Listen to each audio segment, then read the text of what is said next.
Joy, जो इस दल का मुख्य मैकेनिक था, अपनी धुंधली पड़ती आंखों से पेरिस्कोप में देख रहा था। अचानक उसे दूरबीन के लेंस में कुछ अजीब हलचल दिखी। पानी की सतह पर एक विशाल काला साया उभरा। कुछ देर बाद उन्हें दूर एक धुंधला सा द्वीप दिखाई दिया। जैसे ही पनडुब्बी का भारी दरवाजा खुला, जॉय, उसकी प्रेमिका सारा और उनके 5 साथी बाहर निकले। सामने का दृश्य देखकर उनकी चीखें गले में ही फंस गईं। ये कोई साधारण द्वीप नहीं था। यहाँ के पेड़ गगनचुंबी थे और उनकी पत्तियां इंसानों के आकार की थीं। तभी आसमान में एक गूंज सुनाई दी। उन्होंने ऊपर देखा। विशालकाय पंखों वाले टेरोडैक्टिल बादलों को चीरते हुए निकल रहे थे। ये नामुमकिन है, ये तो लाखों साल पहले विलुप्त हो चुके थे। दूर एक झील के किनारे एक ब्राचियोसोरस अपनी लंबी गर्दन झुकाकर पानी पी रहा था। वो इतना विशाल था, वे समझ गए थे कि वे किसी ऐसी जगह आ गए हैं जहां समय ठहर गया था। इंसान की सबसे बड़ी जरूरत भूख होती है। 3 दिनों से भूखे इन लोगों को सामने एक छोटा डायनासोर, हाड्रोसोर, दिखा। जैसे ही वे उसे मारने के लिए आगे बढ़े, झाड़ियों में एक हलचल हुई। एक खूंखार वेलोसिरैप्टर उन पर झपटा। जॉय ने तुरंत अपनी राइफल तानी और गोलियां दाग दी, लेकिन डायनासोर की खाल किसी लोहे की ढाल जैसी थी। पीछे हटो, सब एक साथ फायर करो, कैप्टन की आवाज गूंजी। 7 बंदूकों ने एक साथ आग उगली। गोलियों की बौछार से वो जानवर लहूलुहान होकर गिर पड़ा। उस रात उन्होंने उसी डायनासोर का मांस पकाया। वो भूख और डर का ऐसा संगम था कि किसी को स्वाद का एहसास नहीं हुआ, बस जिंदा रहने की जद्दोजहद थी। लेकिन असली समस्या अभी बाकी थी। पनडुब्बी का ईंधन खत्म हो चुका था। बिना तेल के वे इस नरक से कभी बाहर नहीं निकल सकते थे।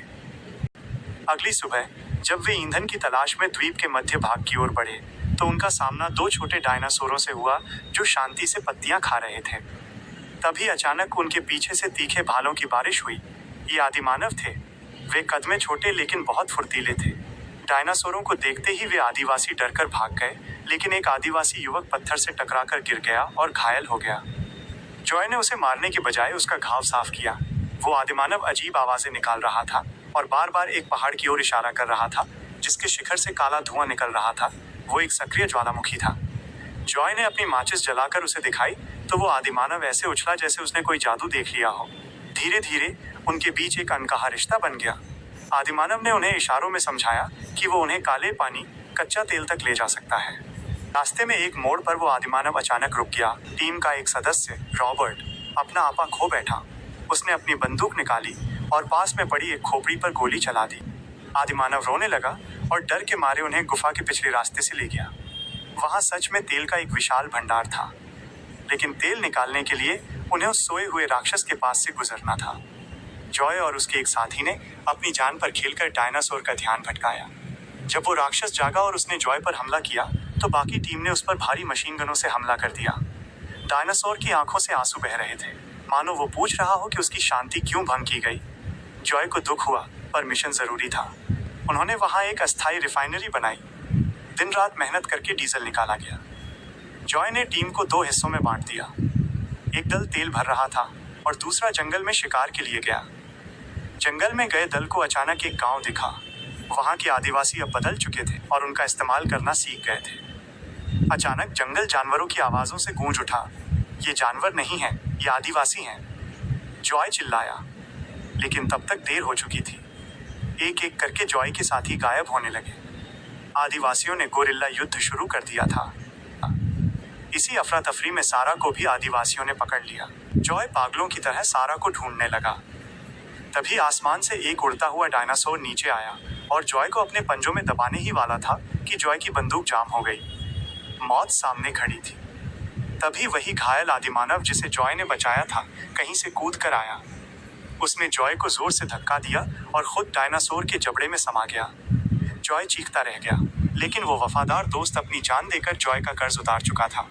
तभी एक कान फोड़ देने वाला धमाका हुआ। ज्वालामुखी फट गया था। आसमान काला पड़ गया और लाल लावा नदी की तरह बहने लगा। आदिवासी अपनी जान बचाने के लिए भागने लगे, जिससे सारा को भागने का मौका मिल गया। जॉय ने उसे देखा और दोनों एक दूसरे की ओर भागे, लेकिन बीच में एक विशाल दलदल था। पीछा करते हुए एक आदिवासी और जॉय दोनों दलदल में गिर गए। जॉय ने एक लकड़ी पकड़ी और सारा की मदद से बाहर आ गया, लेकिन वो आदिवासी उसी जहरीले कीचड़ में जिंदा दफन हो गया। सारा लहूलुहान हालत में किनारे पर पहुंचे। उन्होंने देखा कि रिफाइन किया हुआ सारा तेल पनडुब्बी में भरा जा चुका था। लेकिन वहां एक खौफनाक मंजर था। लालच में आकर बाकी साथियों ने बगावत कर दी थी। उन्होंने कप्तान को सिर्फ इसलिए गोली मार दी क्योंकि वो जॉय और सारा का इंतजार करना चाहते थे। गद्दार साथी उन्हें मरने के लिए छोड़कर पानी में उतर गए। जॉय और सारा रेत पर गिर पड़े। लेकिन कुदरत का इंसाफ अभी बाकी था। ज्वालामुखी से निकला लावा समुद्र के पानी को खौला रहा था। पानी इतना गर्म हो गया था कि पनडुब्बी की मेटल बॉडी फैलने लगी। साथ ही ऊपर से गिरते विशाल पत्थरों ने पनडुब्बी के पतवार को तोड़ दिया। जॉय और सारा ने देखा कि जो पनडुब्बी उन्हें छोड़कर जा रही थी वो बीच समंदर में एक बड़े धमाके के साथ फट गई। वो धीरे धीरे समंदर की गहराइयों में समाने लगी। अब उस पूरे द्वीप पर सिर्फ जॉय और सारा बचे थे। चारों तरफ आग थी, पीछे ज्वालामुखी था और सामने डूबती हुई आखिरी उम्मीद। वे दोनों एक दूसरे का हाथ थामे उस ढलते हुए सूरज और जलते हुए द्वीप को देख रहे थे, ये जानते हुए कि इस रहस्यमयी दुनिया से अब कोई भी जिंदा वापस नहीं जाएगा। समाप्त।